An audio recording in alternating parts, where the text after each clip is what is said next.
One of the problems with things like Machiavelli, Plato, Aristotle, everything we read is that people want to simplify them.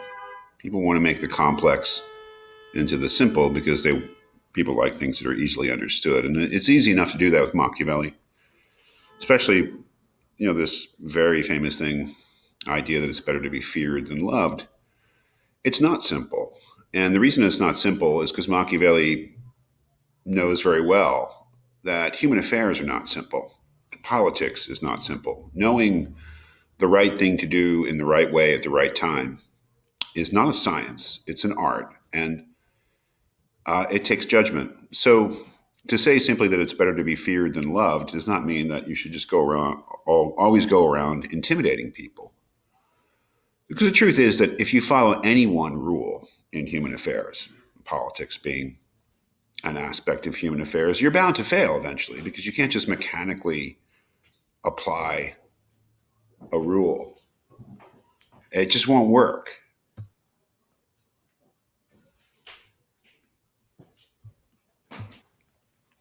Yeah, I mean, so there's no rule, there's no principle in human affairs that can be followed just sort of mechanically. Human affairs, history, politics is not mathematics.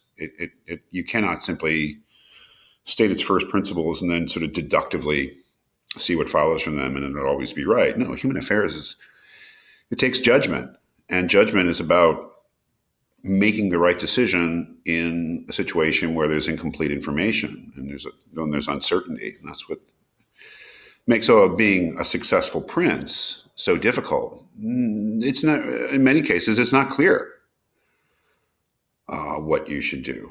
And Machiavelli's idea of virtue, or virtù in Italian, is that some people seem to have a knack for it.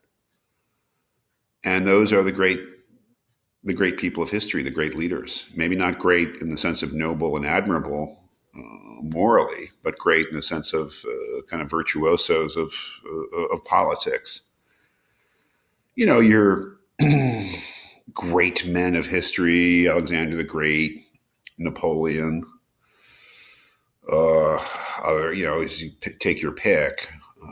These people seem to have this quality that enabled them to make the right decision at the right time, when it was not clear what the right decision was. It just had the knack. So he does say, though, that in general, everything is general advice. First of all, no one wants to be hated. You should avoid being hated if you can. But being feared is different from being hated, right? And everyone should want to be loved because everyone likes that. And also there are advantages politically if people love you. But as he says, you can't always have both. Sometimes you have to choose between being feared and loved. And if you have to choose fear. And the question really is why, and that's to take a deeper step into it. Why is fear more valuable than love? And to that, you have to look at what he says about human nature. This is the bottom of the first page, where he raises the question. He says, upon this, a question arises, whether it be better to be loved than feared or feared than loved. It may be answered that one should wish to be both, but because it is difficult to unite them in one person, it is much safer to be feared than loved when of the two either must be dispensed with.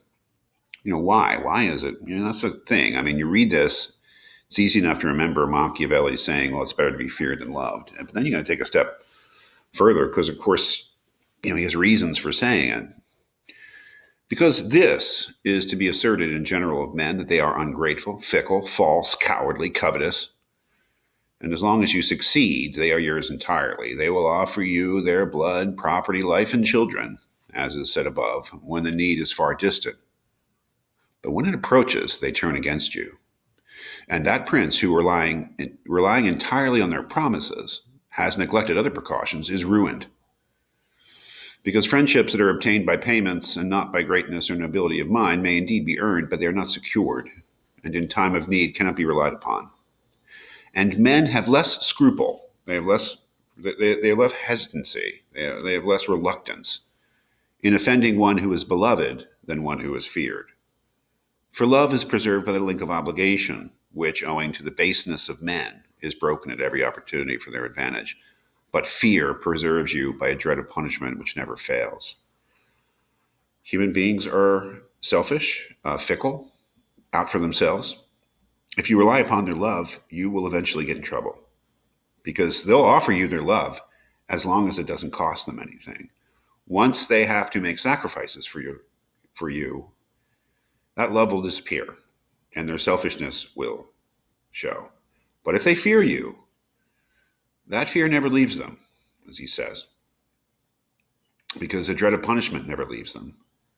And they will be they'll be quicker to offend you if they're motivated by love of you than if they're motivated by fear of you. Because the love, they choose whether they love or not. But the fear, that's imposed on them by their dread of punishment from you. So very cold, but I don't know.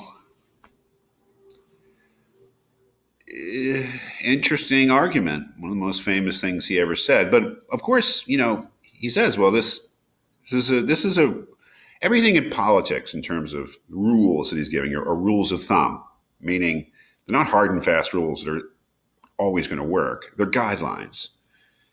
Okay, you want to when you have to inspire fear, but you should not make people hate you because. And then he goes on to describe why, because you don't want to leave them in a position where they're desperate, where they're willing to face punishment because their lives are already so terrible. Right? Really interesting stuff he says here about Hannibal, the great Carthaginian general who fought the Romans in the Second Punic War. How he was just a horrible person, but how did he keep his army together? I mean, one of the things Machiavelli points out is that Hannibal was leading an army in hostile territory. He invaded Italy to attack the Romans. And he had an army that that consisted of many different nationalities because the Carthaginians certainly didn't have enough soldiers to do this on their own. They had Spaniards and Gauls and who knows who else. And Hannibal managed to keep them together without a rebellion during years and years of fighting in Italy against the Romans. And Machiavelli says he would have never been able to do that unless the soldiers were terrified of him.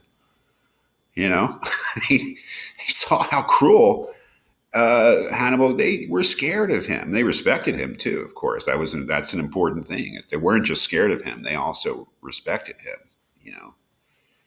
So, Machiavelli in a way is trying to turn things on their head a little bit in terms of what qualities in a ruler should be admired. Maybe cruelty or the knowledge of when to use cruelty effectively. He is saying is a very useful and probably essential thing for a prince. And the last chapter I've given you, I guess is chapter 18, concerning the way in which princes should keep faith, is an extension of that idea, but not in terms of cruelty and in inspiring fear in people, but rather in keeping faith, basically in telling the truth. Pretty amazing. He's basically saying, you have to know how to lie. You have to know how to be a good liar to be a good prince. Because if you always tell the truth, you'll be ruined. You have to be wily. You have to be cunning. And he has this, I don't know if I can find it, but he has this great, it's here, I guess, on page, whatever page this is, the beginning of this chapter, page 3, maybe.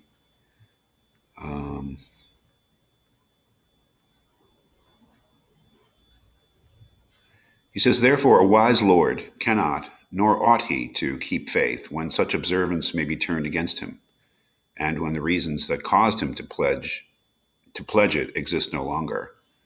If men were entirely good, this precept would not hold, but because they are bad and will not keep faith with you, you too are not bound to observe it with them.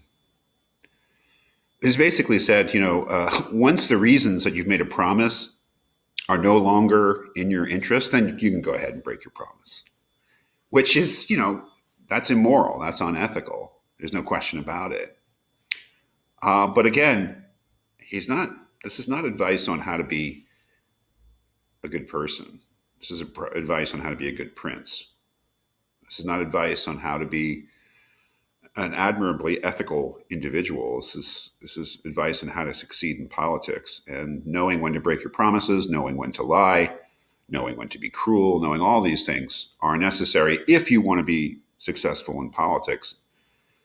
Machiavelli is really drawing upon a very rich discussion in classical literature and Greek and Roman literature about these things. Some of these things, for instance, when he says that, you should not always keep your word, you should be willing to lie, but you should have the reputation for being honest.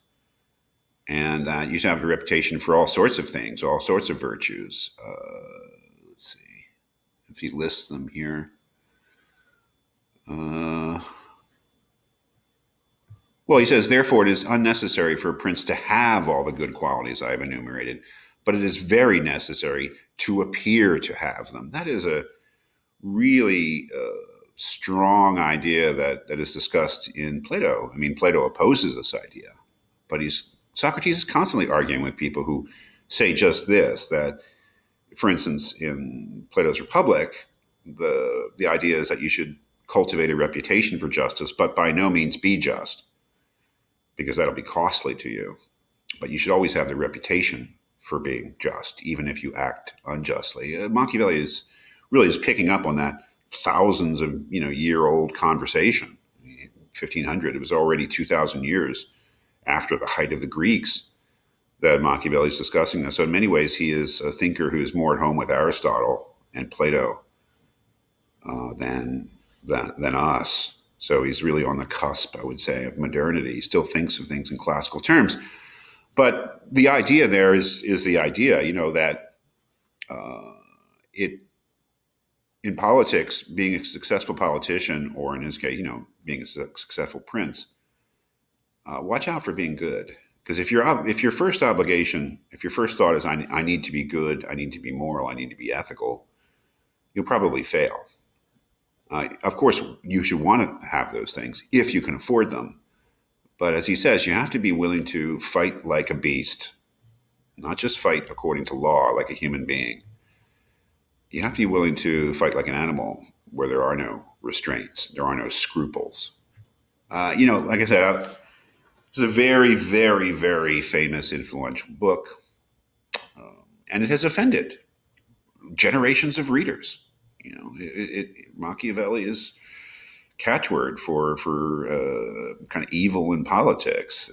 It's much more complex than that. But so I'm neither condemning Machiavelli here, nor am I asking you to believe in the integrity of what he said.